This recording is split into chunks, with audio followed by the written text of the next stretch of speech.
Я придумал это название Белсат, это моя идея. Серьезно? Серьезно, апошняя размова с Лукашенко, это был у czerwieni 2002 года, у меня был такой прощальная встреча. На жаль, белорусы знайшлись в одной коробке с З Россией.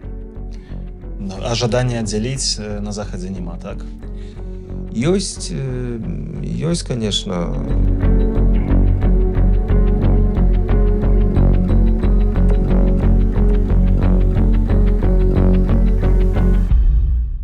Дзякуй вялікі, што прыйшлі. Сёння ў нас вельмі цікавы госць. Гэта дыпламат з больш як 30-гадовым досведам працы, амбасадар спачатку ў Літве, у 90-х, у Беларусі, апошнія 8 гадоў у Грузіі, амбасадар Польшы ў Грузіі. Таксама прафесар, навуковец, прафесар універсітэта кардынала Стэфана Вышынскага. Спадар Марыюш Машкевич, дзякуй вам вялікі, што прыйшлі на нас сёння. Выбачайце, што опоздал, што позна прыйшоў. Ну, это пробки варшавские. Просто я не чекал, что буду с Урсуса, с одного квартала Варшавы ехать 1,5 гадзіны до... У іншы квартал Варшавы. У іншы квартал Варшавы. Так што... Здараецца. Вельмі цяжка. Выбачайце. Я хочу таксама сказаць, што сённяшняя наша з вами размова гэта частка серыі размоваў, якія праводзіць вольны беларускі універсітэт для сваіх выпускнікоў, а таксама для сваіх студэнтаў. Вось, важна гэта адзначыць. Мы з вами сёння будзем размаўляць шмат пра іншыя краіны, але я ўсё ж таки вельмі хацеў бы сканцэнтравацца на Беларусі, з уліку таго, што, канешне, большасць нашых гледачоў, слухачоў паходзяць адтуль, ну і з улікам вашага досведа унікальнага. Вы дыпламат, які працаваў у Беларусі, і заўсёды цікава даведацца, як з таго боку выглядала сітуацыя. Спадар амбасадар, ці ў 94-м годзе, калі вы прыехалі генеральным консулам у горадню, гэта быў першы раз, калі вы прыехалі ў Беларусь, ці вы да гэтага бывалі? Нет, это бывал. Я бывал... Первый раз это мое приключение такое, как бы сказать, вельми цікавое с Советским Союзом. Это мне запросили сябры с Пинска. И я долгие месяцы не хотел ехать в Советский Союз. Это был початок перемен у Польши. У меня как раз появилась такая дырка в моих занятиях и трошки часу. И я просто откликнул, что да, но могу на пару дней, на недельку поехать в Пинск. И они за мной приехали на машине. Это был март, к Сакавик 89-го года. Это был початок перемен. У Беларусі ці у і Польші? У Польші, і у Білорусі. Я пам'ятаю, що це були вибори у Советском Союзе.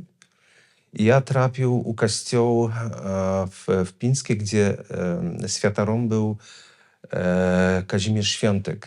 Я про нього читав шмат, і я просто не чекав, що я особисто з ним у мене буде можливість зустрітися і розмовляти. Будучи кардиналом? Нет, он был святаром. Я кажу, будучи кардинал, будучи не кардинал, конечно, это и глава католической вельми важно для истории Беларуси, не только для церкви католицкой у Беларуси, важная особа. Но вельми цікавый человек. Он мне принял просто как такого молодого человека, и мы размовляли после мши рано утром. Где-то 2-3 часа просто выпили шмат herbaty и размовляли. Я не верил. У меня такое было выражение, что в этим Пинску, в Советском Союзе, мы ездили по Полесье, по этих деревнях, по этих полесских районах с сябрами. Всю неделю, несколько дней. Это было такое выражение, что что в Советском Союзе или просто робить революцию, или застрелиться, или просто запиться, или... Что вы Это маете на увазе? страшно, просто такая депрессивная атмосфера. У Польши, для порівняння, да, мне здається, что у нас оптимизм был. Мы готовились кругом, у тот час был круглый стол, готовились, чекали вирішення, что будут свободные, но полусвободные выборы. А тут выборы, но такое все было мрачное, такое страшное. Мне здалося, что это... Ну, пару таких ясnych моментов я просто... Вот кардинал Świątek, его такой оптимизм, что отраджение будет, белорусское, польское, что он верил в то, что нормальность звернется у Беларусь. Потом мне запросили на фильм «Меня зовут Арлекино». Такий белорусский фильм про молодежь белорусскую. Там якраз это было в Городні. Я потом довідався, що в будинку, який організував консулат, там були сцени, які Записывали для этого фильма. для этого фильма в таких розвалинах, руїнах будинку набуденного. Это У старая, Городні. Мгм. у Городні старой тытунёвой фабрики. Так что вельми цікаве для меня было это. И с белорусским языком так само цікаво. К ним приезжала бабуля с деревни, с Подпинска. И один день она на кухне сидели, размовляли. Я ничего не разумел. У меня русский, ну, как у поляка, который учится русской мовы в школе, там, читая, ну, более-менее так, разумел. А тут белорусские, зовсім чужая мова, просто такая незрозумела. И я просто за 2-3 дня ей присутности этих размов, этих встреч, я просто почув, что у меня что-то там клик переключается в голове, и я почав розуміти.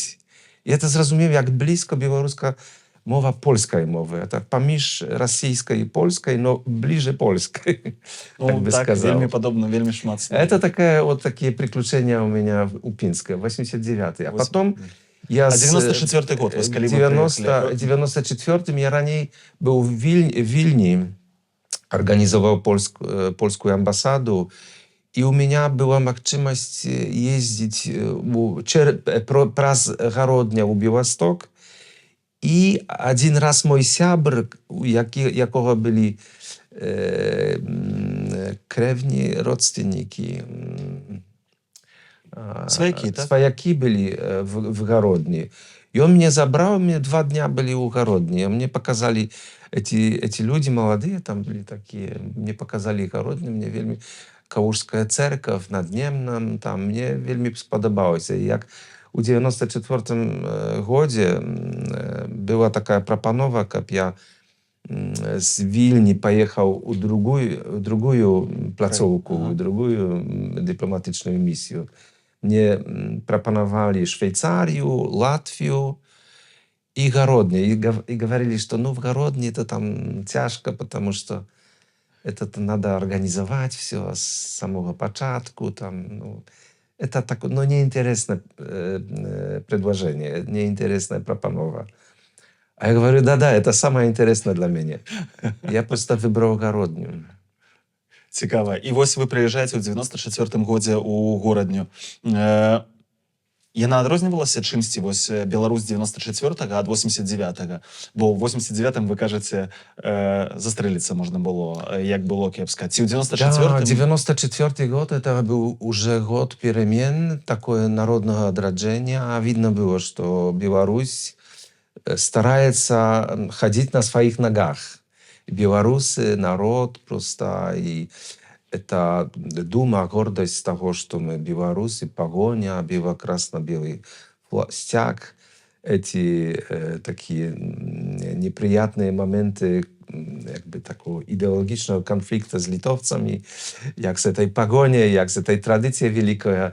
Литовского княжества. Это было вельми цікаво мне глядеть на это с боку Вильни. Но мне здалося, что я był часто gościem profesor Elżbiety Smułek, jaka była ambasadorem u Mięsku. I z tej Wilni my tam jeździli просто, наверное. Мне здалося, что Гародня больш цікава, чым Мінск. Тому що там процеси говорили, які відбувалися, у так? нас- У нас в Гродно благородно, а в Минску по-свинску говорили. В Гродне, это городенцы так говорили. Шутили, конечно, так. А чим адрознівалася Літва тих часоў ад Беларусі тых часоў? Вось вы адчувалі розніцу? Вы правялі з 91 по 94 год у Літве. По 94 год в Литве. И И с так вельми 94-го. цікаве было, что в Литве у тот час был шмат таких трудных моментов и в экономике, и в организации державы. Вот такой приклад, что с Литвы переезжаешь между с Белоруссией, а с белорусской стороны все чистенько, снега на дорогах нема. Бо гэта было до Люди- Лукашенки? Так, Бо кажуть, що так, це Лукашенко так, так. принес. Не-не-не-не-не. Все. Это такой характер белорусский, я бы сказал, что это то, что здарилось в 20-м году, как икона протеста, что в шкарпетках на скамейках лавочке, люди вставали. Это просто натура белорусов такая. Порядочность, такая привязанность к тому, чтобы не разбурать, а просто спокойно, тихо строить разом с другими. Это просто у меня так... Белорусский такой характер, мне здається, такой спокойный. А у литовцев тот раз была революция. И проблемы с продуктами. Ось шмат белорусов приезжал в Вильню, я пам'ятаю просто, продавали этот сыр, молоко, там, масло на улицах, так прямо. Люди так подзарабатывали, конечно. Але ведаеце, чаму у вас таксама запытаўся пра розніцу? Я чакаў, што вы, можа, штосьці ў менталітэце адрознення нейкае запрыкмеціце, бо літоўцы заўсёды так кажуць, прынамсі. У літоўцаў была народная свядомасць, так, нацыянальная свядомасць, ужо ў той момант. Пра беларусаў шмат, яшчэ вельмі доўга, нават сёння кажуць, гэта несфармаваная нацыя. Літоўцы ўжо тады выбралі заходні вектар, НАТО, еўразвяз, і яны ішлі ў гэтым накірунку. До 94 года яны ўжо добра разумелі, куды яны ідуць. Беларусы яшчэ не вельмі добра разумелі. Можем так сказать, что большасць литовцев. Я ведаю литовцев таких, які были советские до конца. Это просто... Это, на жаль, в Советском Союзе шмат таких людей было, и я просто глядел больше на таких людей. Мне интересовало, як много засталося еще этого советского. Як сильный этот консерватизм такой просоветский. Конечно, в Литве меньше, чем у Беларуси, но это все ж таки было. И это... Эти протесты супротив Союза, потом голосование на Лукашенко, это показало, что все ж таки это консервативная такая сталинская советская сила, и она жива. На жаль. Вы маеце на увазі Беларусь, так? Что в Беларуси? И я просто сравниваю и Беларусь, и Литву, и не элиты політичні, а про провінцію. Я вот гляжу... Про звичайних людей, так? Каунас, Маріамполіс, Паневежіс, Шауляй. И гляжу вот на Городня, Витебск, Гомель. Мне не интересно Минск и центр політичний, потому что там ось самі такі прогресивні сили, у яких є сильна ідея, які стараються переконать других, как выбрать такое, будешь такое. А что показывает, что на самой справе у державы, это то среднее, что проходит. В малых городах, у средних людей, и таких, если я, как социолог, больше сконцентрированы на то, чтобы глядеть на эти процессы этот средний класс, этот средний уровень просто świadomości politycznej, socjalnej ludzi. Тады, як сацыолага, дарэчы, нашым гледачам скажу, што вы ў 93-м годзе яшчэ атрымалі ступень доктара сацыялогіі. То бок, Да, это фактычна, было да таго, як прыехалі ў Беларусь. Ciekawa była, że to była stupień w socjologicznych naukach na filozofskim fakultecie w Jagiellońskiego Uniwersytetu. No na samej sprawie moja kniga to była про православную церковь русскую. Rosyjską cerkiew, jaka na początku XX stulecia dała szmat takich progresywnych intelektualów i duchowieństwa i częstka z nich после bolszewickiej rewolucji wyruszyła współpracować z bolszewikami i oni просто pogubili ruską prawosławną cerkiew, można сказать, потому что los Tichona to los kardynała Stefana Wyszyńskiego. No, Tichon umarł, nie wiadomo jakim sposobem, na samej sprawie tam był serdeczny prystup, tam była choroba, no była wязnica tak samo i on siedział. I u niego był proces polityczny. Tak samo kardynał Wyszyński, nasz wielki człowiek, nie tylko człowiek cerkwi katolickiej, a człowiek polskiego narodu, jaki pomógł nam przejść tę próbę stalinizmu w Polsce. Ja sравниваю, i prosto mnie było interesno, gdzie ta idea соединения cerkwi i komunistycznej idei, i komunizmu, gdzie ona narodziła się. Ja просто нашел dokumenty w Instytucie Świętego Siergieja w Paryżu, w tym ruskim centrum. I na osnowie na bazie tych dokumentów ja napisał swoją doktorską dysertację. I ona była socjologiczna, historyczna, religioznawcza. Tak. Ну, я просто до чаго вёў? Я вёў до таго, што цікава, што акрамя таго, што вы амбасадар і проста чалавек, які прыехаў назіраць, у вас яшчэ былі для гэтага, можна сказаць, нейкая пэўная навуковая ступень, то бок вы маглі як навукоўца таксама назіраць за тым, што адбываецца ў Беларусі. Я назирал так само на религиозные явления у Литве и Белоруссии. Mnie вельми интересовало паганство, язычество. Я про Литву шмат написал, про Беларусь nie mógł znaleźć takich materiałów, z jakich można naukowe artykuły podgotowić. No mnie wielmi było interesne. Ja глядел pod Махайловым, вот во wioskach takie языческие, паганские традиции застались. вельми цікавые. Волну поклониться. И на этом пограничье, где вот Солечницкий район, и тут Воронowski и Szczuczyński, там шмат таких wiosek, gdzie została się ta, oni nazywają słowiańska tradycja, tam разные takie, no to шмат паганства такого. Ні Міндоўг, ні Гайла не перамаглі. Хрысцілі, а праз 500 гадоў ўсё роўна паганства. Аддавалі честь сваім богам. Хачу у вас запытацца, вы сапраўды засталі вельмі цікавы час у Беларусі. Нават частка нашых гледачоў магла нарадзіцца пазней, чым гэтыя падзеі адбываліся.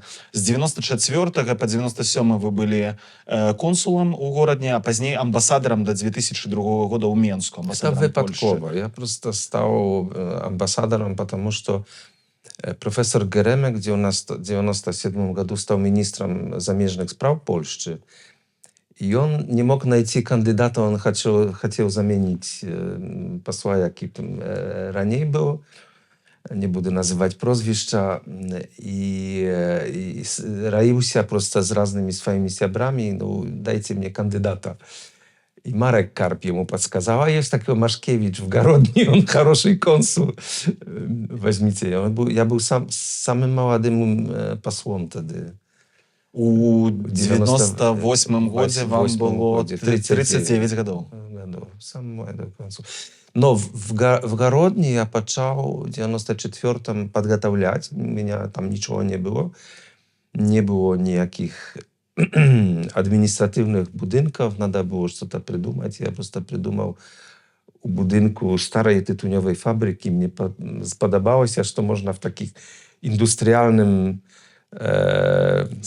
стилі просто зробити консульство. Всі удивлялися, а потім оказалось, що... Яно ж і дагэтуль стаіць, гэтае Так, консульство, яно, гэты будынак яно. да сённяшняга дня ў горадзе стаіць. Я думав, що це буде на 4-5 років, це все. Оказалось, що... Надоўга. Дык вось, вяртаючыся пра гэтыя гады, 94 год, гэта год прыходу Лукашэнкі, 2002, калі вы з'ехалі, гэта канец, фактычна, завяршэння ягонай уже аформленай дыктатуры, таму што вы заспелі разгон Верхоўнага Савета, першы рэферэндум, змены Канстытуцыі. Лукашенко пайшоў на 3-й тэрмін, што яму не дазвалялася, так, ранейшы 94 года Канстытуцыя. Гэта ўсё пры вас адбылося.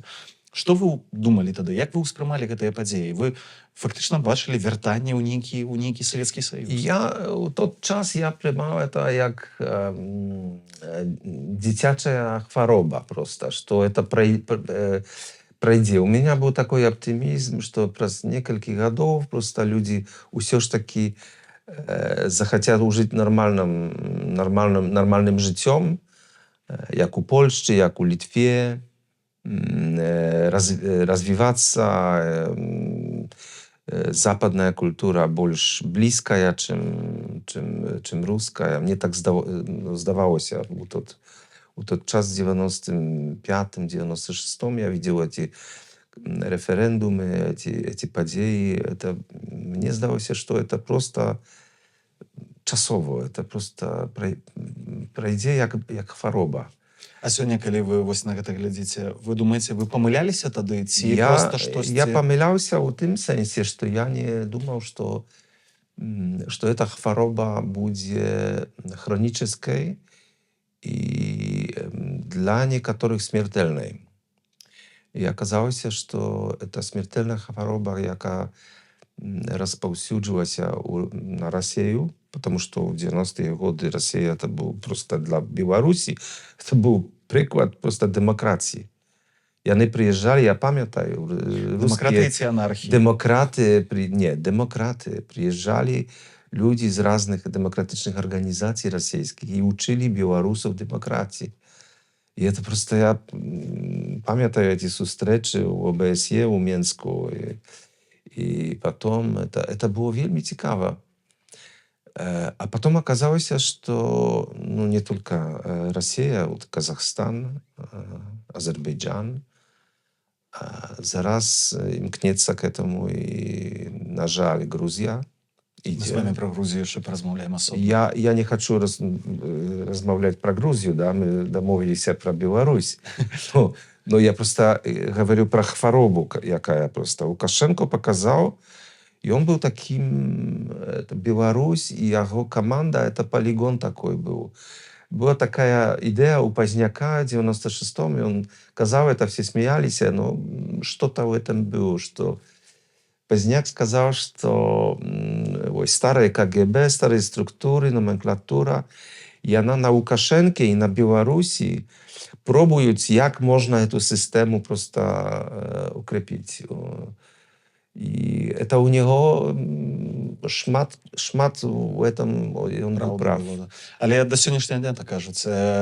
Кажуць, вось Лукашенко мяняе Конституцию, Путин спрабуе рабіць тое ж самае. И он так само, таким шляхом пошел. Звать полигоном Використав узори, что просто так, як расправиться с криминальным авторитетом, это было первое, что зробил Лукашенко. Потом, як расправиться с бизнесом, подпорядковаться. Потом с свободной прессой, с оппозицией, со всеми. И пришла диктатура. Знікненне вядомых асобаў, так, вось гэтыя эскадроны смерці, пра якія стала вядома. Вы ў гэты час былі амбасадарам? Да, Што вы тады... Страшный момент, так у меня просто, як мы ночью довядалися, что зникнул Гончар, и побежали разом с некоторыми послами, и то просто памятаю немецкого амбассадора Хорста Вінкельмана, який стояв у двері адміністрації Лукашенка. Это 9 годин вечером было, просто там уже темно. И он просто стучал, чтобы ему открыли, что он хочет поразмовлять, что здарилося, як может так быть, такая ситуация. Это было вельми такое, ну, тревожное. А вы тады ўжо Кажется, разумелі, што гэта, хутчэй за ўсё, за гэтым стаіць рэжым Лукашэнкі? Хотя мы думали, что это просто некие там чиновники, якие, может быть, просто вышли из-под контроля, так, но были такие подозрения. Но,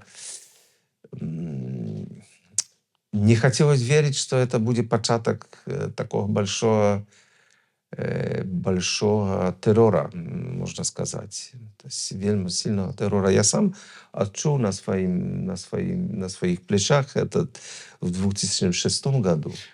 Мы яшчэ Это перайдзем з другой, вами. но- Гэта асобны эпізод, пра які мы паразмаўляем. Початок это было так, и апошние свои месяцы у Тбилиси я делился этими уражениями. Не Вы маеце на увазі зараз, зараз ужо? Апошние месяцы.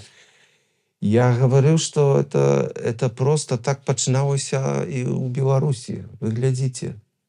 И говорил это не только дипломатам, а и представителям правящей партии Грузії. грузинской мечты. Я им говорю, что так начинается это все. Это страшно, но вы на автостраде к страшному режиму. Вы просто на дороге к тому, что и в Беларуси было. Мы з вами толькі што высветлілі, што вы памыляліся адносна таго, як сабе ўяўлялі Беларусь у той час, што гэта такая часовая хвароба, так? А іншыя дыпламаты, якія працавалі ў Менску ў той час, нямецкага вы узгадалі, амерыканскія. Вы ж размаўляеце, я не ведаю, ці таксама шмат нашых гледачоў пра гэта ведае, але амбасадары звычайна з краінаў, якія з'яўляюцца саюзнымі адна адной, яны шмат размаўляюць, сустракаюцца, так. Што яны тады, як яны ўспрымалі Менск і Беларусь?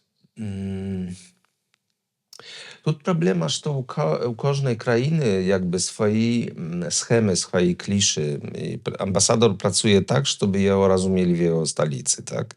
И он представляет ситуацию так, чтобы это показалось таким, ну, jakby зразумелым. И он для этого уживает, берет просто понятия, схемы, клише, z jakimi on może przedstawić, objaśnić tę sytuację. I mnie zdaje się, że вот американские посły, они представляли это как просто частка этого процесса десоветизации на этом пространстве. И это занимает час, и это надо просто спокойно этому Пачакаць. Относиться, poczekać z takim jakby wyrozumiałością, zrozumieniem i przez перемены экономичные это все просто наладится. Так вот немецкий посол, я памятаю. Но другим послам на самом справе это было все равнодушно. Ну, эти близкие послы, я маю на увазі, там, литовские, мої сябри з Латвії, з Естонії, так само з Чехії, вони глядели більш так з беспокойством, з беспокойностью на это. Но эти западные, они так просто спокойно в том сенсе, что это так просто Россия самая главная, и эти процессы в России будут впливать позитивно на події у Білорусі. Як прийшов Путін к власті, я так само ще з Лукашенко розмовляв, що ось, беріть приклад. Моя опошня розмова з Лукашенко, це був у червні 2002 року, у мене був такий прощальная встреча. Я не чекав, тому що и он ведал мой к нему подход. А что это был за подход? Ну, просто демократа, человека давней оппозиции, солидарности, антисоветчика. И ему это вельми не подобалось. Мне несколько разов, вот просто и он так, и поляк, тут просто угроза с Польши, это такое, он не принимал. І ён і тады так успрымаў. Так. Вот поляки придут, нам заберут. Он постоянно это такая тема была у яго речах. Мы пропоновали допомогти сельскому хозяйству белорусскому, да. И такие проекты вельми интересные почались, да. И вот тот раз в Горках такая была там урочистость в академии в Горки. Там это Городская землеробства, да. Так, сельскохозяйственная. И он, не глядя на меня, у него такая долгая речь была, что приходят из Запада, они хотят нам забрать все, хотят нам тут просто реформы подсовывают, но мы не дадим. И он просто перед этой речью скасовал шмат проектов таких вельми цікавых. И мне у тот час здавалося, что я почав про то, что у вас у чэрвені была з ім размова ў 2002, так, развітальная з Лукашенко. Что таких как бы непосредних контактов на каких-то приемах там было шмат. Но мне нечекано было, что он мне при мне, потому что я для него был як, может, ну, не конкурент, конечно, но як опонент, чоловік, так, як опонент, який придумывает такие разные тут, чтобы ему мешать в его праце. И формально я написал, с кем хочу прощать. Мне надо было, что с президентом в официальной ноте. Но я не чекал, что я с ним сустренуся. Я уже ведал, что с концем и червеня буду выезжать с Беларуси. И тут такая история. Он приезжает из Москвы, злой такой. Оказывается, это был тот słynny jego jest taka sławutая встреча с Путиным, где Путин до журналистов сказал про эти мухи и котлеты. Мухи особно, котлеты особенно. Да, и на Лукашенко просто так наехал. Он был такой злой, что он хотел как-то показать, что он давай будет с Польшей дружить. Сябровать с Польшей будем, и просто давайте этого посла. Я ему просто потребен был тот момент. 2 дня после этой встречи с Путиным он меня принимает як на такой прощальную размову, такую церемонию. Господар посол, вы выезжаете, но вы завсёды можете приезжать к нам. Вы сябр Беларуси, я ведаю про вашу працу тут в Беларуси, все. И потом у нас все закрыли, камеры забрали, журналисты отошли. И у нас было где-то 45 хвилин размова, такая тет-а-тет. Я говорю, что слушайте, ну, Путин тут делает реформы, да. Там просто проходят такие интересные прозападные, демократические, там экономика развивается. Тут треба брать приклад с России. И он так поглядел на меня глубоко. Говорит, пан посол, вы помиляетесь, вы не ведаете, кто такой Путин. Вы еще увидите, кто такой Путин. Так сказал он. Так сказал мне. У меня 45 хвилин размовы с ним. Я написал потом депешу в Варшаву с этой размовы, докладную. Мне здається, что в моей дипломатичной праце это была самая цікавая депеша. А что там было? Ну, ось сюжет, у яким он показывает будучыню Путина. Что он будет робить? Он будет хуже, чем Лукашенко. И он его боялся в тот час. И он просто перед ним дрожал. Але что он казал вам еще? Что он вам рассказал про его? Ну, что вы мне подозреваете про убийство, я ведаю про это. Но вы поглядите, какая будет ситуация в России. Эти ФСБшники, у них нет никаких межов, тормозов, так? Межов, тормозов, сумления, ничего немає. Цікаво, што ён так гэта разумеў у 2002, а праз 20 гадоў разам з Пуціным пачаў вайну супраць Украіны. Но у него так, и он сам себе так w такой куток поставил, что у него, как у крысы, выхода уже не было. Ну, верили люди, что он сможет как-то самодельную, Самостойно, так, самостойную политику вести. Оказывается, что нема чым. А вось вы верыце ў гэта? Часамі кажуць, што Лукашенко гэта лепшы гарант беларускай незалежнасці вось у сённяшніх умовах. Ёсць такая вось у асяроддзі дэмакратычных сілаў, да і прапаганда таксама паўтарае гэты тэзіс часта, што гэта самы лепшы гарант беларускай незалежнасці, бо Лукашенко так моцна трымаецца за ўладу і умее супраціўляцца Пуціну, што вось ён адстаіць Беларусь. Ну, это его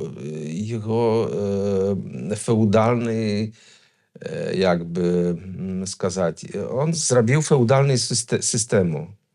Feudalny w tym sensie, что я король, я монарх, я владальник всего этого. Я эту кристальную там кулю или как это там Беларусь Хрустальный сосуд несу перед собой осторожно, чтобы ее там не разбить. Ну, такие образы у него появлялись. Ну, и он просто ассоциируется с владельцем, феодальным владельцем у всех людей Беларуси, у всего, что в Беларуси есть. И он має силу тут просто как диктатор, что может показать кожному, что на самой справе он самый апошні владелец этого. Але ці ён у стане супраціўляцца Пуціну? Ось сённяшні, напрыклад, Лукашенко, які не мае амаль нікога союзнікаў іншых. Мне здаецца, что ўжо эта праблема перайшла на другі ўзровень. Это не для Путина, это у якой степени Беларусь суверенна, это не мае значения. Потому что Беларусь стала частью этой системы, Беларусь стала частью войны, Беларусь стала частью экономики российской в этом стане войны с Украиной и с Западом. Так что она стала на самой справе. И заўсёды, даже у часы Ельцина, у конце, як он еще miał taką maru, kab stać takim nowym Maszerowym, jaki będzie tam w Moskwie. Tak, w Moskwie. Головой этого нового постсоветского Союза Беларуси. Союза там, или державы новой. I jeszcze u czasy Jelcyna ему показывали, что так на самой справе он председатель какой-то там губернии, просто частки такой этого пространства. В sensie экономичным, в sensie politycznym, wojskowym tak samo.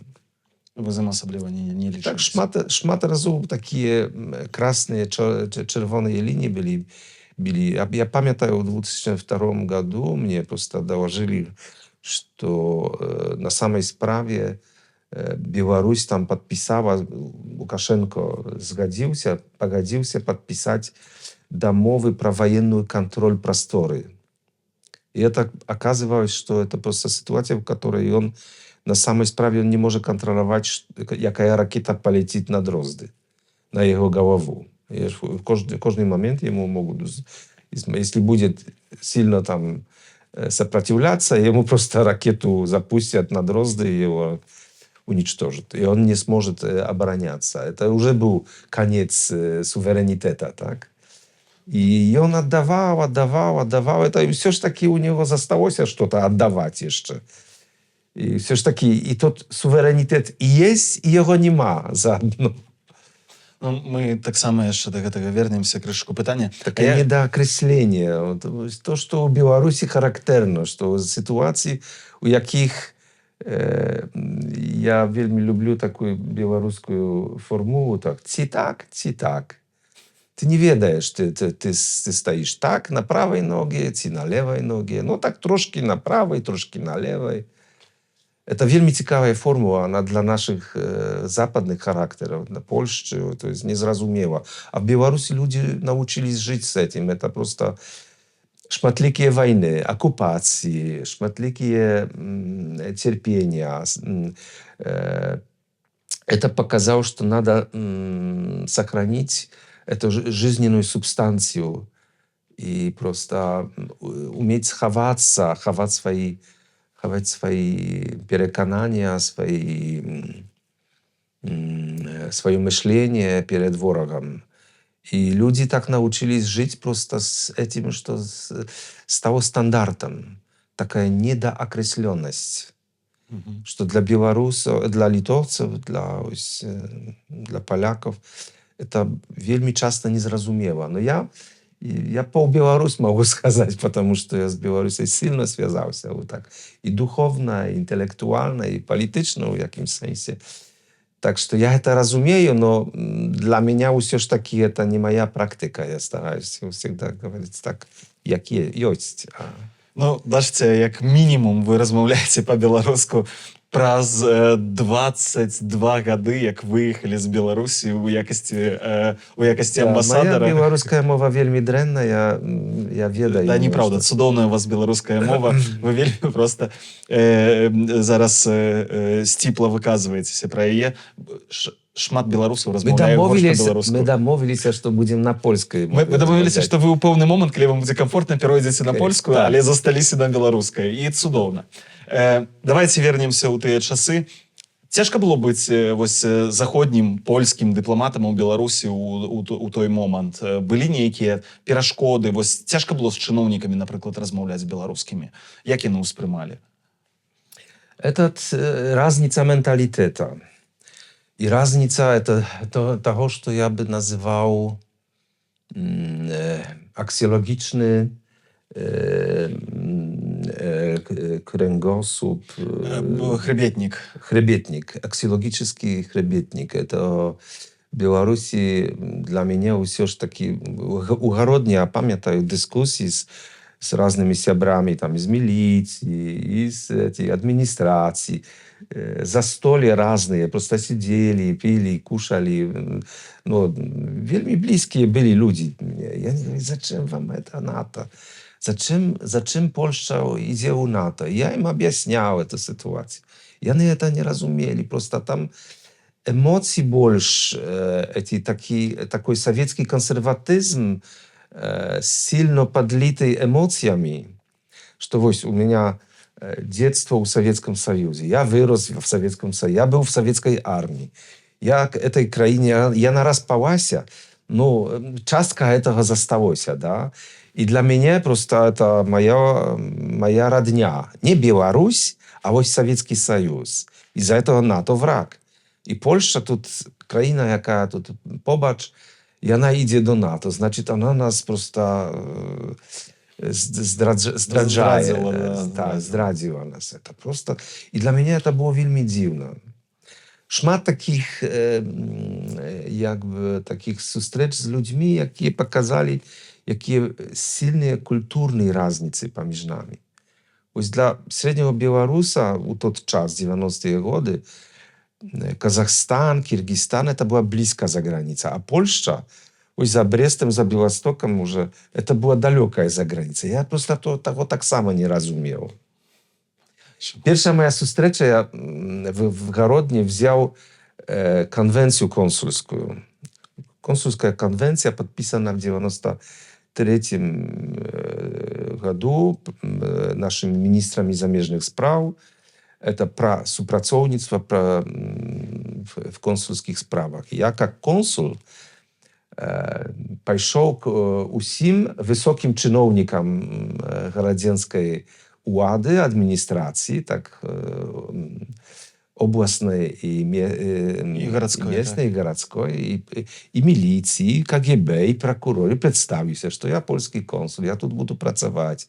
Это первое польское консульство в ogóle. А вот тут документ, консульская конвенция на белорусской мове, подписана министрами замежных справ Польши и Беларуси. Вот вам kopia, żeby wiedzieli na jakim prawowej podstawie ja pracuję zaraz. No ja tak prosto zrobił taki circle, takie koło u siebie. I spotkał się jeden raz z областным прокурором. Это такой был дядя, который вельми старых таких годов, сталинский, типично сталинский такой чиновник, прокурор, Tereszczenko, mnie zdaje się, jego familia była. большой такой, великий человек, мужчина такой. Я, такой малого роста. Зустракаємося. Кожному з этих чиновников я приносил як сувенир маленький белостocкий этот бренди, коньяк такой. Просто подарок. Это консульская конвенция, вам почитать, а тут просто попробовать белостocкого напитку. Терещенко так на меня вельми, як прокурор, вельми с таким недоразумением и с подозрением глядел. Консульство, вы будете тут консультантом? Не, консул. Консул это просто... вам консульская конвенция, это документ, подписан министрами замежных справ Польши. Поглядел на этот документ. Кравченко. Он не министр уже, это просто не действует. Он так сказал. Этот юрист, просто прокурор, сказал, что если нет министра, значит документ уже не Кравченко працує. був міністром заміжних справ у Білорусі. Кравченко был министром, который подписывал этот документ.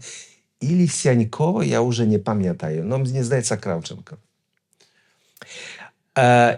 Я, так... не почувствовал себе так, как у прокурора на допыте. Но, наконец, хотел как-то разъяснить эту ситуацию и беру эту флажку с белостocким бренди, ему даю.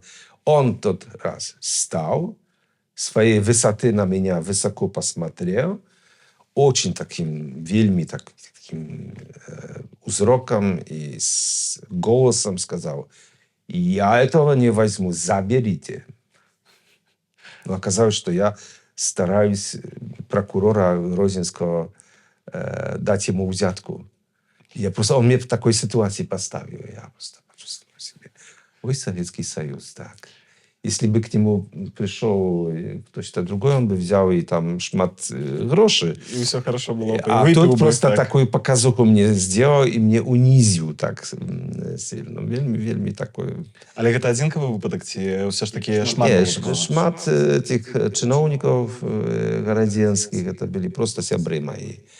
И я могу сказать, поделиться таким, что и начальник КГБ Грозинского, и, не буду прозвищ зараз, и это офицеры, высокие офицеры пограничных войск, армии, начальник милиции.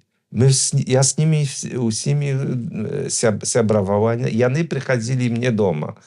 Приезжали польские делегации с Белостока на таком уровне. У нас были встречи. Они приходили на эти знаменитые czwartki в консулате. Эти такие культурные мероприятия организовал, разные такие события. И они все мои сябры просто. Такие люди были. Такие люди были. Можете сказаць, не ведаю, самы цікавы ці самы яскравы такі момант, акрамя гэтай дэпешы пра Лукашэнку, пра якую вы ўжо ўзгадалі, са сваёй дыпламатычнай кар'еры ў Беларусі, з 94-го там па 2002 год. Такія самую яскравую падзею, якая вам запомнілася. Я уже казал про этот момент, як с немецким послом Хорстом Винкельманом мы стоим у двери администрации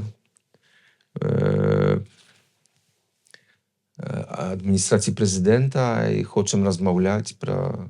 Это не администрации президента, выбачайте, это Министерство замежных справ.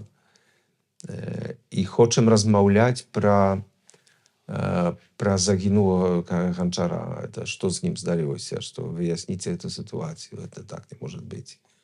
Просто что оппонент с позиции человек, его так саджаете. Других таких моментов, шмат это, я просто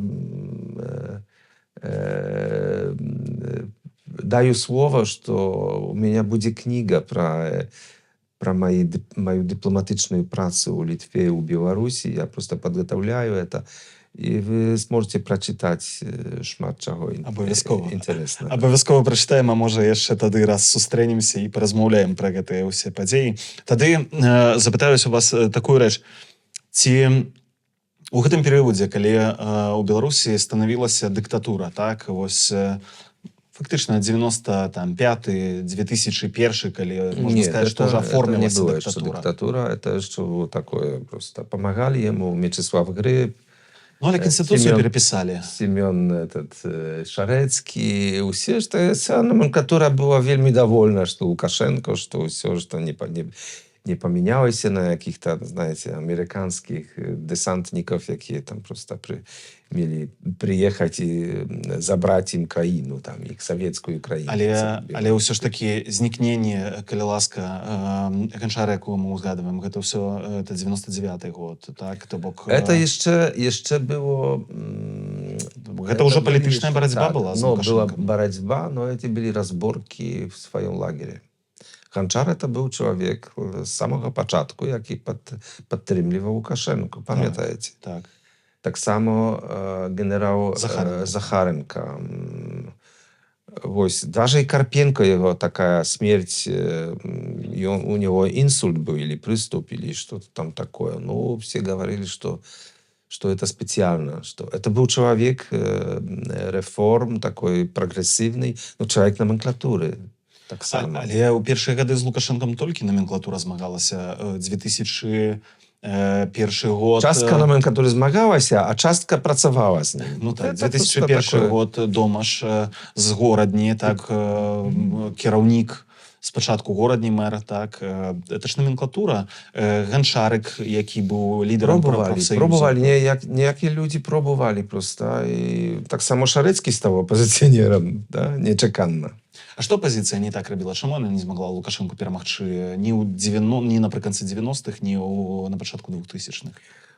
Тут нелегко так объяснить, потому что это социологичная проблема. Як сильно Советский Союз был у головах белорусских Громадянаў. выборщиков, тех, которые голосовали, так? Это проблема. Як просто люди не подготовлены были. Просто я казал всюду, что это надо поменять подручники, книги в школах. И с этого начать. И просто показывать людям мир другим способом. На жаль, с конца 90-х ось пришли разные Дугины, или там кашпировские политики, и давали людям объяснения, которые зовсім просто расходились як би сказати, з логікою, да? З логікою, до якої ми привикли. Зараз у нас ця хвороба так сильно пішла, що і в Польщі є такі люди, які просто лічать, що Путін прав.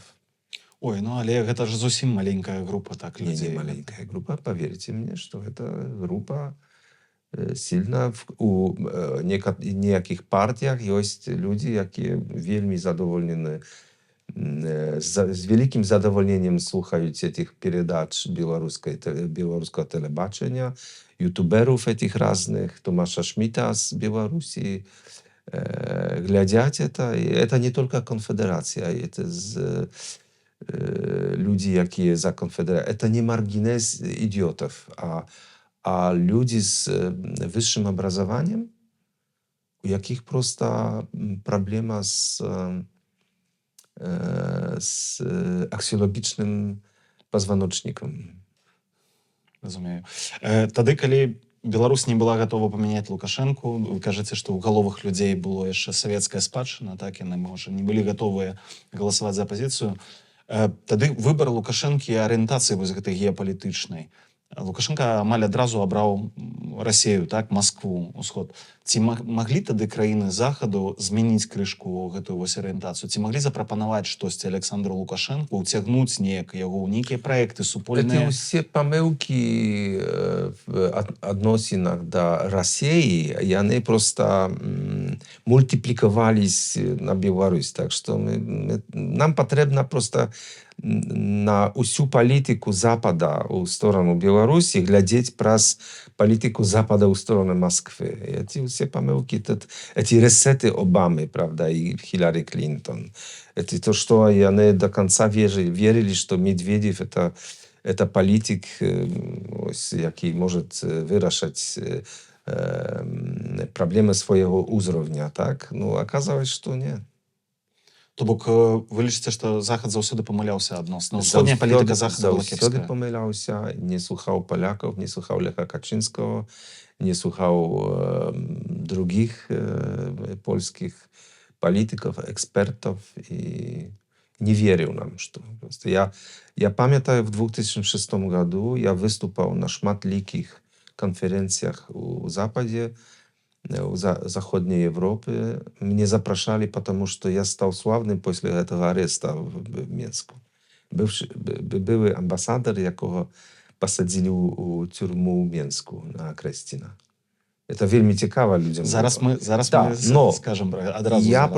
Я выступал с вельми такими вострыми пропановами про санкции, про сильную борьбу с советской спадщиной, со сталинизмом.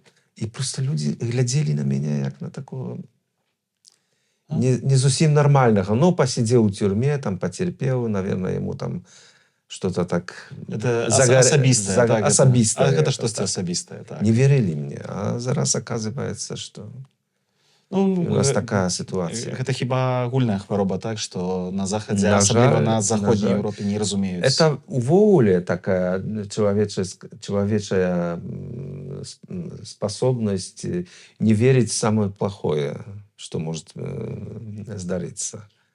Этот оптимизм такой. Давайте, у 2006 год, у 2002 вы выезжаете як амбасадар з Беларусі. Александр Лукашенко, як вы самі толькі што згадали, сказаў вам, заўсёды вам рады, заўсёды прыязджайце. Вы прыязджаеце ў 6-м, так, падчас выбараў прэзідэнцкіх. Пасля выбараў на плошчы збіраецца вось гэтае намётавае мястэчка. Вы туды ідзеце. І гэта хіба што ў гісторыі незалежнай Беларусі адзіны мне прынамсі вядомы выпадак, калі заходні дыпламат, былы няхай амбасадар, яго арыштоўваюць і вас пасадзілі на 15 сотняў у беларускую турму.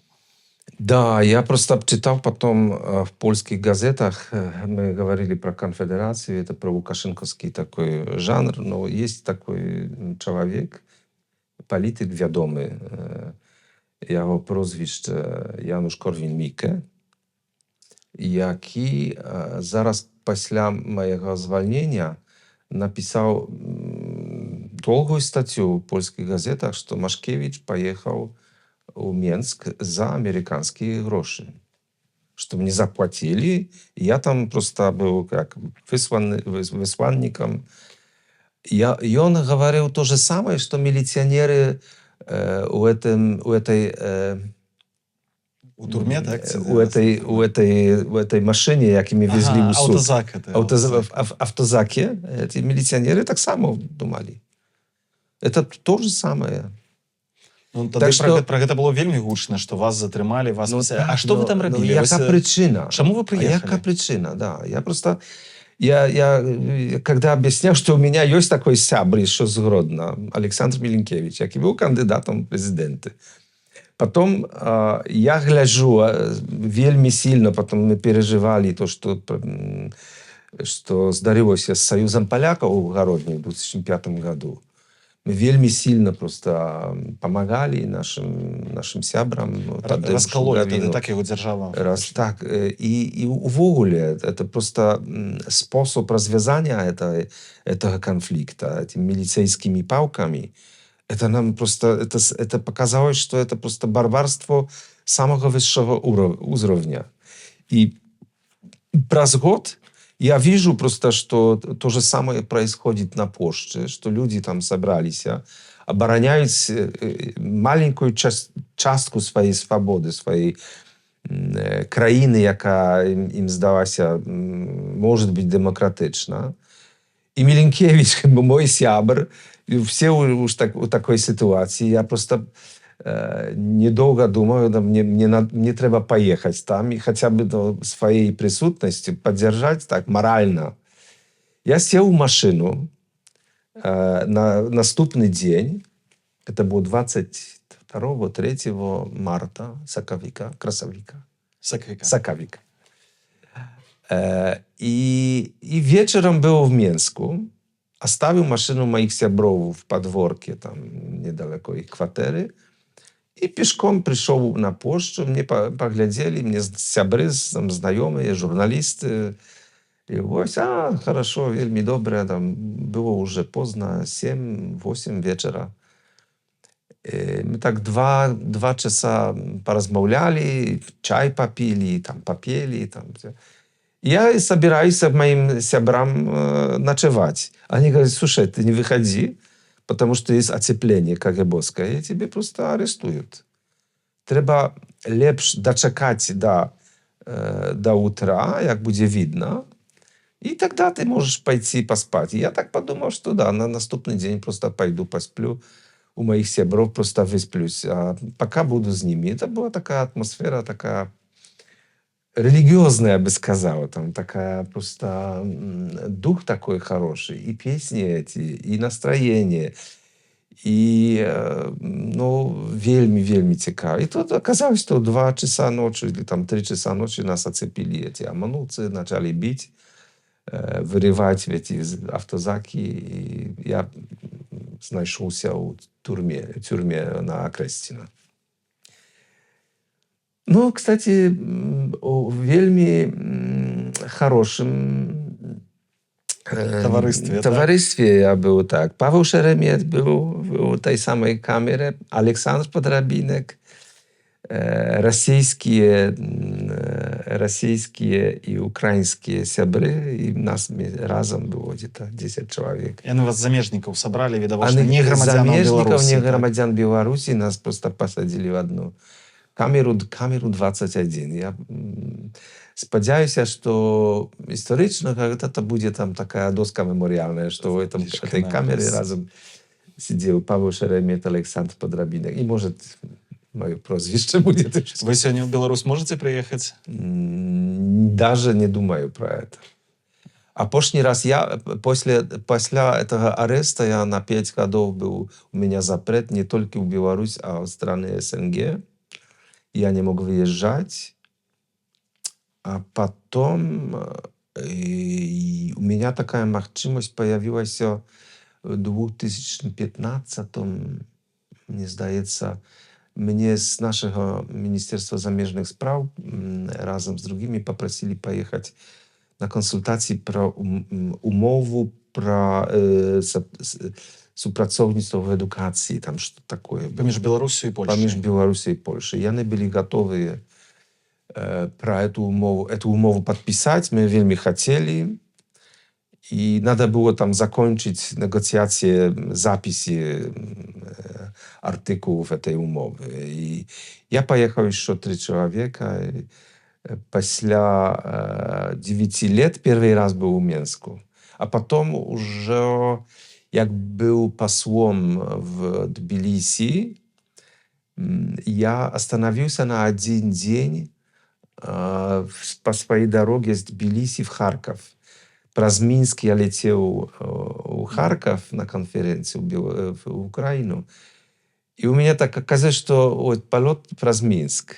И мне такой добрый днем. Я просто використав это. И зустрівся тоді з Олександром Міленкевичем, зустрівся з Олешем Білацьким так само. Поменялась Это Беларусь? 2017 год. Поменялась Беларусь? Поменялась, но у меня такое было отчутье, что это такая китайская модель. Или азерская, азербайджанская. В Баку так само. Тут вельми шмат таких новых будинків, новочесно, все елегантно, там, багато. Но такого духа немає. Не вельми это такое человече. А Па чымсьці вось у Беларусі, калі вы зараз не можаце ездзіць, я разумею, што хутчэй за ўсё пасля 20-го вас, канешне, не ўпусцілі б, ведаючы вашу пазіцыю. Па чымсьці ў Беларусі, вось па чым сумуеце? Таго, чаго няма у іншых краінах, а ў Беларусі ёсць. Есть штосьці такое? Да, в Тбилиси мы разом с моим сыном Клеменсом покупали в белорусских магазинах эти все белорусские выробы молочные. Ага. По этим мы Сумуете, так? суммуем. Это просто Але што канкрэтнае молоко, сметана, што? Это сырки, сырки. это разные там твороги, это хлеб так само белорусский. Это вельми так.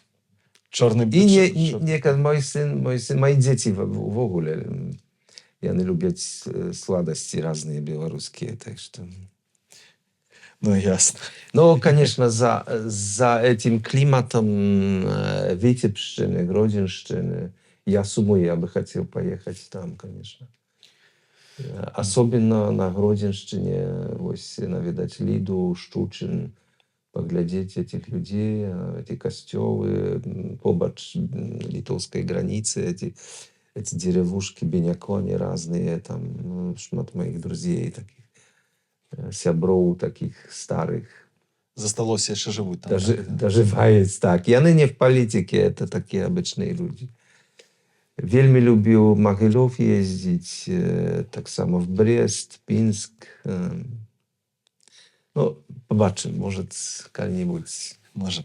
Давайте паговорым пра сучасную Беларусь, можа нават пра польска-беларускія дачыненні, якіх, у прынцыпе, мне здаецца, апошнім часам няма, асабліва пасля таго, як Лукашенко разгарнуў супраць Польшчы вось гэтую гібрыдную мігранцкую атаку. Анджэй Пячобут сядзіць у турме, Анжеліка Борус вызвалена, але мы ўсе разумеем, што ў любы момант яны могуць забраць, то бок там ніякіх гарантыяў няма. Вось. Вы думаеце, у Польшы ёсць нейкія магчымасці сёння, напрыклад, паўплываць на адносіны з Беларусю? Нейкія спосабы развязаць гэты крызіс? Я боюсь, что чиновники, потому что это не политики, не яны принимают решения, это чиновники разных польских институтов, силовых и не только силовых, и они просто боятся этой эскалации. И это вельми зразумело. Но с другого боку, я не зараз у моменте, як я мог бы приймати рішення, так, это заўсёды вельми трудно и складанно, и психологично, и политично это все ж складается на такие решения. Но я бы советовал, если бы у меня была такая махчимость, премьер-министру, министрам, президенту, я бы советовал больше жесткую политику у относинах до того, что для Лукашенко самое главное. Значит, роль его посредника в торговле с Китаем. На жаль, эта chciwość бизнеса, chciwość людей robić вот таких Путинов, Лукашенков сильными.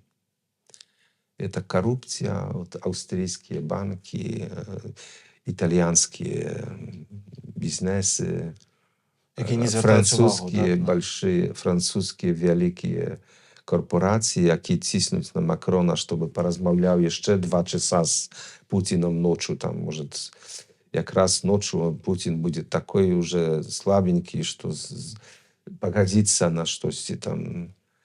Это просто chciwość, głupota, я не ведаю, но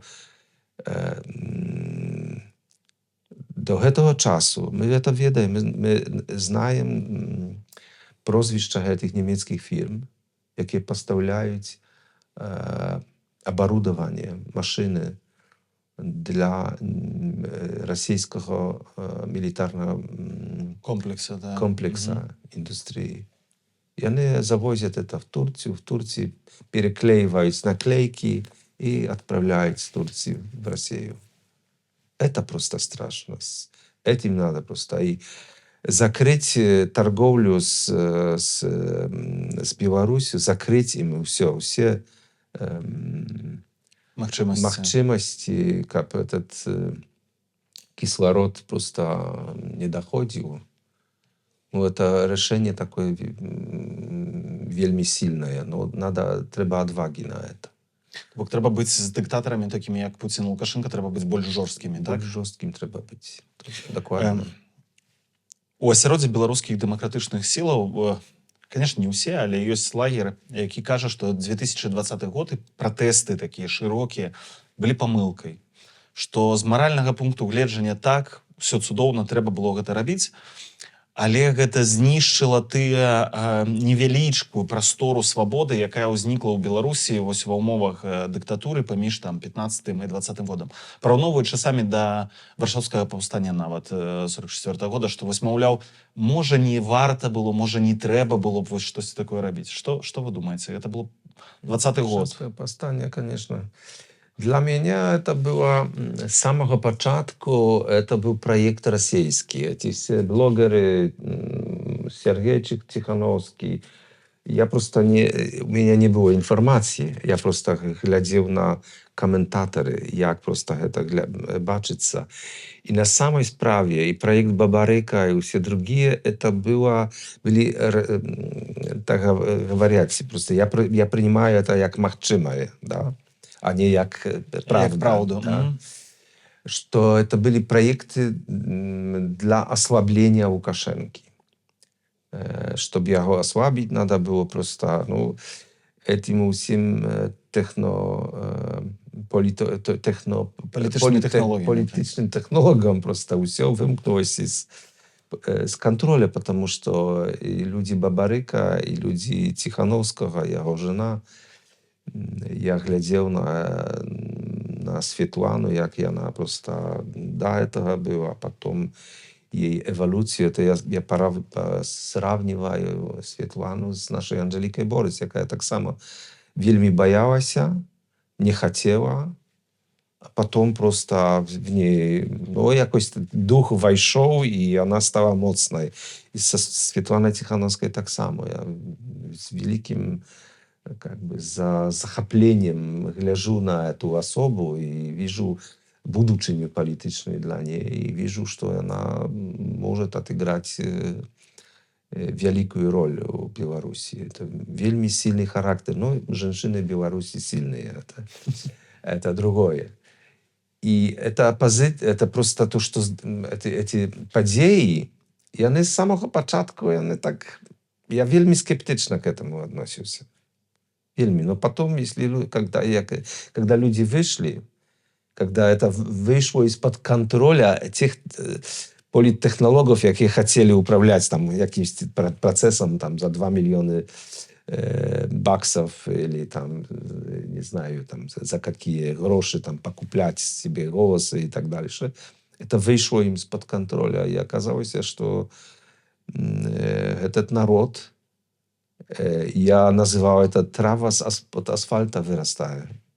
Трава вырастает из-под асфальта. Ты просто бетонируешь, асфальтируешь, просто даешь просто еще один слой, а там оказывается, что все-таки белорусский флаг вышел, белорусская мова вышла.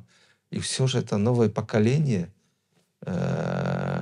Значит, идея белорусскости вельми сильная. Да, белорусской нации, белорусской державы, это белорусской истории, этих ценностей, и она сильна.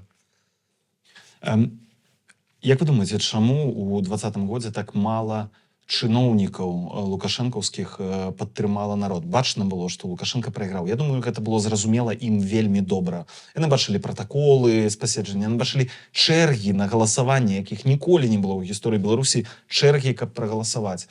Яны бачылі, што мільён людзей выйшаў, мінімум мільён, кажуць, выйшаў на вуліцы, так?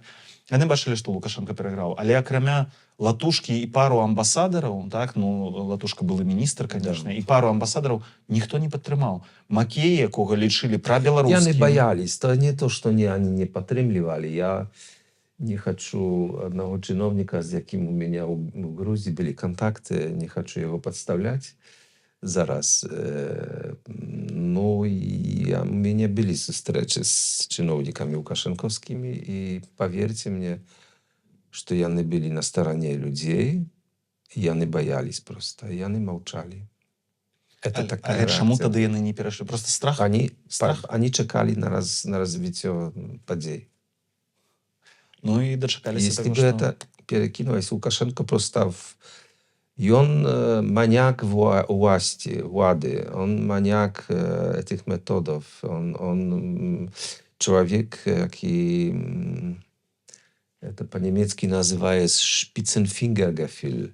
Он концами пальцев ощущает все, и он ведает, в який момент дзейнічаць, як дзейнічаць, што рабіць. Это просто такой палітик, які, у якога генетычна это заложена. І кажуць, звер, палітычны звер. ёсць польскае так выказванне, Да. менавіта палітычны звер. Тое, што вы назіраеце зараз, вось тое, што з беларусамі адбываецца, сотні тысячаў выязджаюць, это па сутнасці паўтарэння сітуацыі ў Польшы, якую вы таксама бачылі, так? Вайсковы стан, калі уцякалі вялікая колькасць людзей. У нас ёсць у такіх умовах вось шанец захаваць сябе як незалежную краіну, як нацыю, калі фактычна там страх абсалютны, тут людзі з'язджаюць, асімілююцца. 20-й год мне показал, что идея белорусскости сильнее у всех. И это вернется. Это просто я оптимист.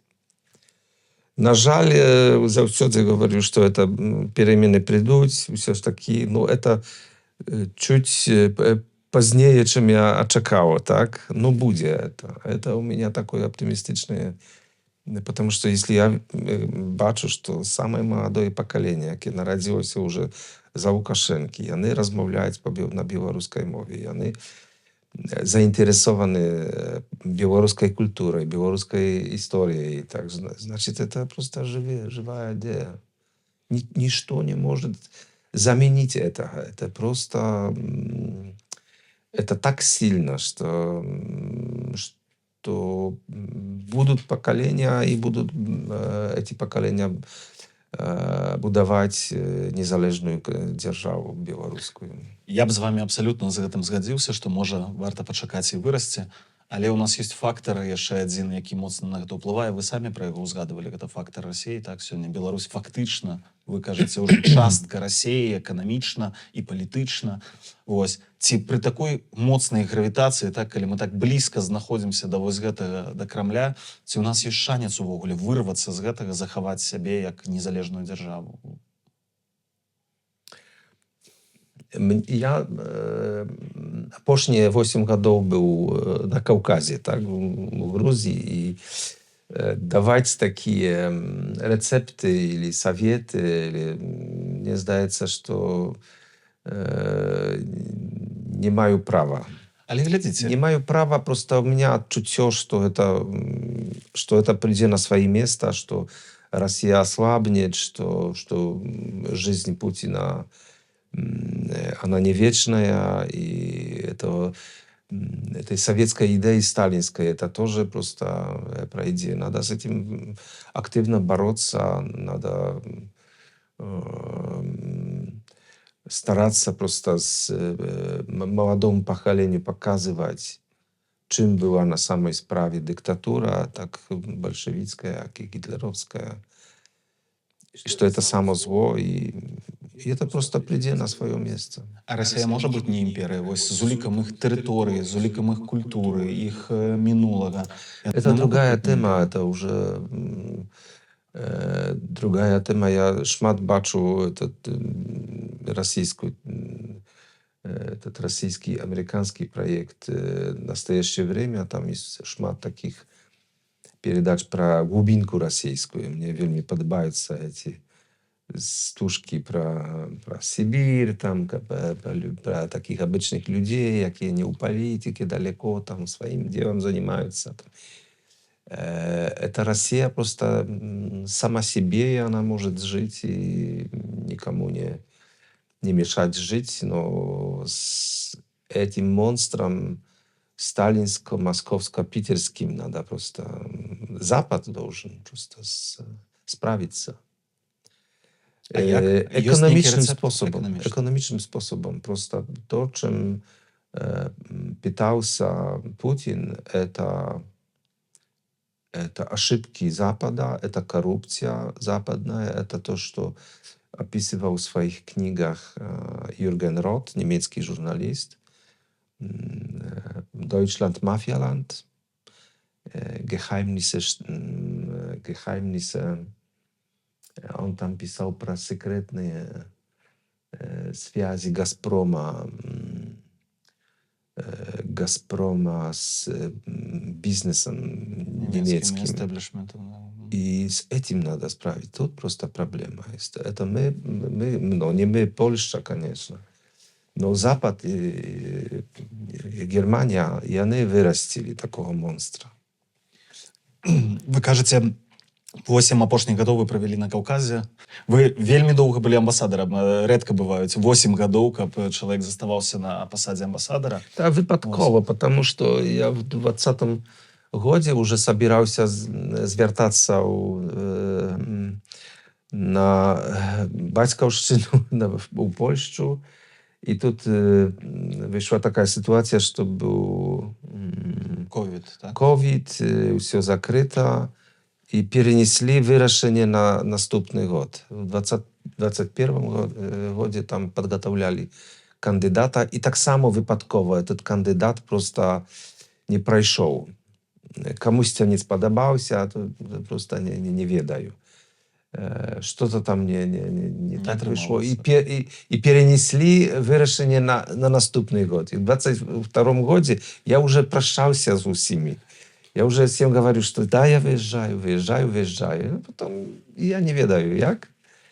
И так здарилося, что дочекал до перемены правительства. И зараз такая ситуация для меня так само дивная и такая некомфортная, что министр попросил меня выехать с Тбилиси и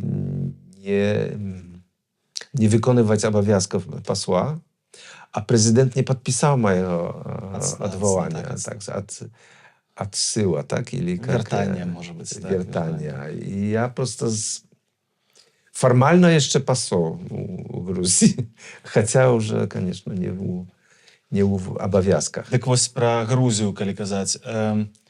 Мы якраз з вами размаўлялі пра тое, ці Беларусь з'яўляецца зараз часткай вось гэтага рускага міра.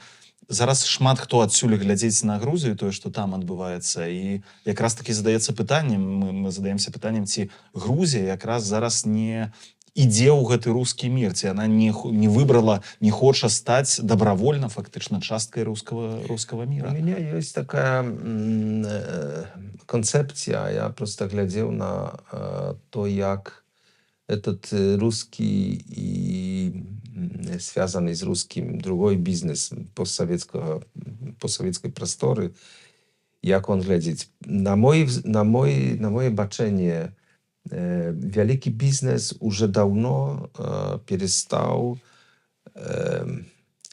liczyć Putina suwerenem. I oni orientują się na Kitaj. Pekin zaraz jest centrum dla tego biznesu. Tam prosto wyraszają się główne problemy. I tak samo Gruzja. У pierwszy год войны в Украине яны спадзеі такі сильной поддержкой, подтримкой для Украины, даже правительство грузинское. А потом глядели, что не отрымливается, что Запад не помогает так, как чекали, что будет помогать. И они решили просто поменять курс. И я называю это, что это не курс пророссийский, это курс пробизнесовый. С кем можно робить бизнес, они будут робить бизнес. Это такой тип политиков, бизнесовцев, для яких просто ценности не имеют значения. Вот я и хотел сказать, что они отмовились это от такой цинизм, помешанный с таким цваняцтвом, как это назвать по-белорусски, с таким... Ох, я так само гэтае слова не змог Да, перавесці. Я ведаю яго добра значэнне, але такой, можа, нахабнасцю крышку? Не нахальность, а просто так... Я разумею. Не наглость, не нахальность. Ну, просто такой tricky man who is oriented to make a business with whoever it is on the other side. Кто с другой стороны, китаец там... Россия не важна. Россия не важна. Но Россия, мне здається, що ось для таких країн, як Казахстан зараз, там, Азербайджан, Грузія, показує, що є надо, ну, партнер, ну, такий партнер другого сорту, другої категорії вже. Я вам так само задам яшчэ одно пытанне. Можа, я не ведаю, ці вы зможаце на яго адказаць, бо вы яшчэ з'яўляецеся фактычна, як вы самі кажаце, амбасадарам. У Грузіі вельмі шмат беларусаў, якія выехалі пасля 20-го года, так, яны там знаходзяцца. Яны адчуваюць сябе зараз асабліва. Усё менш і менш. Менш Яны бяспечна. выязджаюць. Ну, але- Яны выязджаюць, шмат якіх беларусаў, я слышаў, апошнія месяцы не упускаюць Так. обратно. Але праблема ў тым, што яны, калі адбыліся вось гэтыя там палітычныя зараз перамены адбываюцца ў Грузіі, яны сябе ўсё менш бяспечна адчуваюць. Яны хвалююцца, ці не будзе так, што Грузія іх выдасць у нейкі момант. Так, ну, так можа ім здарыцца такое. Пры гэтым ім вельмі цяжка атрымаць, напрыклад, візы ў Еўропу. Ім ніколі амаль што ніхто не дае. Чаму так адбываецца? Чаму Еўразвяз, Польша ў дадзеным выпадку не працягне руку гэтым людзям? Тут проблема масштабов, я бы сказал так, что для институтов держав европейских, так само Польши, как и других, Беларусь — это частка просто агрессивной стороны, яка веде войну не только с Украиной, а просто с Западом. И все шпионы, все эти диверсанты, все эти дивные люди, які проникают, яны робят себе такой вид, что яны там почти диссиденты. Там я ведаю шмат таких приехал в Польшу, які просто под видом, что яны в оппозиции, что яны збежают от мобилизации, а на самой справе яны робят дрэнную працу дрэнную для нас, но для своей краины, просто диверсийную работу. И эта жесткость в относинах до полного масштаба у всех людей. Ну, просто вельми трудно консулу сказать, что кто едет с добрыми намерениями, а кто с по службовым якби, да, принципам. Это вельми тяжко. Из-за этого ну, такие проблемы из этого виникають. На жаль, Беларуси знайшлись в одной коробке с русскими. З Расіяй. А жадання аддзяліць на Захадзе няма, так? Есть, конечно, моменты. Я старался, не один раз были интервенции мои, Артура Михальского, до наших пограничных служб, чтобы этого человека, дозвольте ему и так дальше. Шмат таких выпадков, я не буду казать конкретно, но вельми такое. Были такие истории. Так, и это просто ну, человек берет на себе, что ну, если мне Миленкевич там примерно, или там кто есть Андрей Санников, или Ватушка, или Тихановская, там Франек Вечорка мне сказали, что это хороший человек, и у него добрые намерения, но просто я даю как бы, показания, так, и ставлюсь за этим человеком. Но я до конца не ведаю, правда это или неправда. Давайте так, я вам задам пару таких яшчэ прыватных пытанняў, звязаных з дыпламатыяй, а пазней яшчэ задам пытанні, якія прыйшлі ад гледачоў, ад тых, хто нас глядзіць. У вас 35 гадоў дыпламатычнага досведу. Чым адрозніваецца добры дыпламат, добры амбасадар сваёй краіны ад звычайнага? Ну вот чиновник и человек, это просто так. Чиновник есть чиновник, да, выполняя свою працу, приходит на работу, робит то, что записано. А чоловік це активний чоловік, у якого слух, якого зрок, якого чуття і серце. Це чоловік, який відчуває просто це. І для мене моя dyplomatyczna służba to nie była praca чиновника, to все ж таки przygoda, tak, adventure. Так, пригода, так. Przygoda z Litwą, z Białorusi, z Gruzji, z drugimi krajami. Ja tak samo szmat różnych dyplomatycznych prac, i nie tylko dyplomatycznych, w Ukrainie, i w Latvii, i w Kazachstanie, i w Kirgistanie. U mnie szmat takich может, короче, чем у Беларуси и у Грузии, но связано с вельми шматликими людьми. А гэта цікава? Гэта прафесія ўвогуле цікавая? Это моя пассия. Это не моя праца. Но человек счастливый, если робить то, что любит, и ему за это платят. Это просто счастье. И для меня это просто так отрымалось, что это счастье до меня пришло. А ёсць такі момант, які таксама важна прагаварыць, бо дыпламат, амбасадар, ён не можа мець свайго меркавання. Яму трэба адстойваць меркаванне сваёй дзяржавы. Неправда. Это не то, что нема таких просто чиновников, у яких нету поглядов, так, политичных или там. Але у вас могуць быць свае перакананні, але з Варшавы вам прыслалі нейкую там, напрыклад, фармулёўку і... Я прихожу просто моим сябрам, дипломатам другой країни і кажу, слухайте, ну тут Украины просто вирішили так зробити. Может, я бы по-другому зробив. Может, у меня, другое просто. Я так думаю. Но это просто моя работа представить опинию моей країни, официальную позицию Варшавы. Часамі так бывае. А у вас здараліся моманты, калі прыходзілася дзейнічаць супраць сваіх уласных перакананняў на карысць у інтарэсах дзяржавы, проста ў інтарэсах Польшчы, але супраць уласных перакананняў?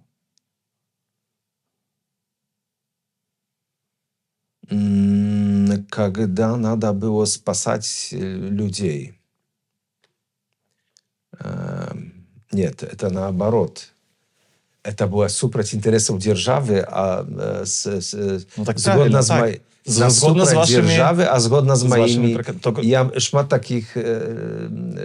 таких справ рабіў не конвенцjonalna, не dyplomatyczna и на грани межи юридической. Но я не буду казать, потому что боюсь прокурора зараз.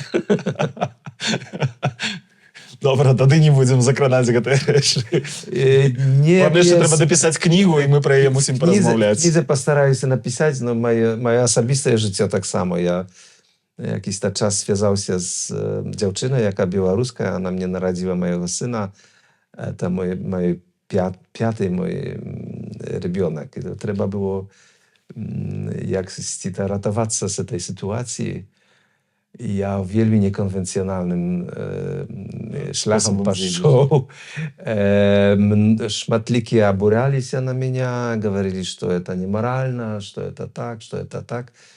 Но я зробив так, как я відчував, що треба зробити. І гляжу на гэта з такой позиції уже узрослого, старшого чоловіка. А что цікаво, шматликие высокие чиновники у МИДе говорили, слушай, Мариш, если бы я был на твоем месте, я бы так само зробил.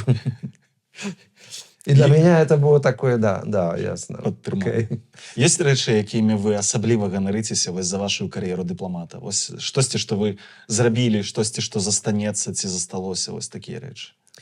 Вельмі прыемна, што чалавек будаваў, так? Будаваў не ў сэнсе фізычным, як інжынер будаўнічы, а будаваў амбасаду, так? Я быў pierwszym polskim dyplomatycznym przedstawnikiem u Litwie. Организовал амбассаду, организовал адносины поміж нашими краинами. Потом мне пришлось выдать пару книг про Литву, про пару артикулов, так науковых, як и політичних, політологічних. Такая книга, я ганарусь, что мне удалось зробити довгий dołgie interview, taką rozmowę z Witautasem Landsbergisem. Ta kniga Nasz patriotyzm i ich szowinizm. I ona wyszła tak samo na litewskiej mowie. Potem z Białorusi tak samo u mnie. Konsulstwo u Grodnie, to moje jeszcze jedno dziecię, ребенок moje dziecko. Do tego momentu moja idea, że w industrialnej prostorie zrobić konsulstwo, to było szalone, a u ten czas okazało się, że zostało się już больше za 30 lat. Ja tak samo honoruję się tym. Все, что я у Менску zrobił, все projekty, polska literatura. Mnie udało się продвинуть Piaseckiego, taką intelektualną prostoru białoruską. Pierwsze wydania fragmentów twórczości na białoruskiej mowie Piaseckiego. To moja praca. Potem ja w 2005 roku na fonie tego kryzysu z Союзом Polaków i tym, że polski urząd wyruszył podtrzymywać białoruskie radio, ja pomagał odrodzeniu organizacji Radio Racja i drugich z Padarem Nowikowym Europejskie Radio dla Białorusi, on potem po-drugiemu nazywał się. Euroradio, tak? Euroradio. Faktycznie.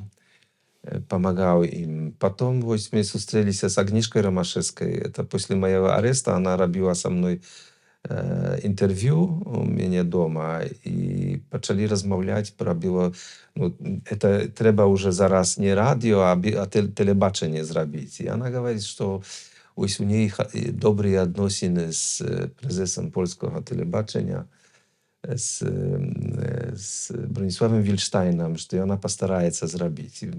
I mnie sprosiła, będziesz pomagać? No, конечно, буду помогать.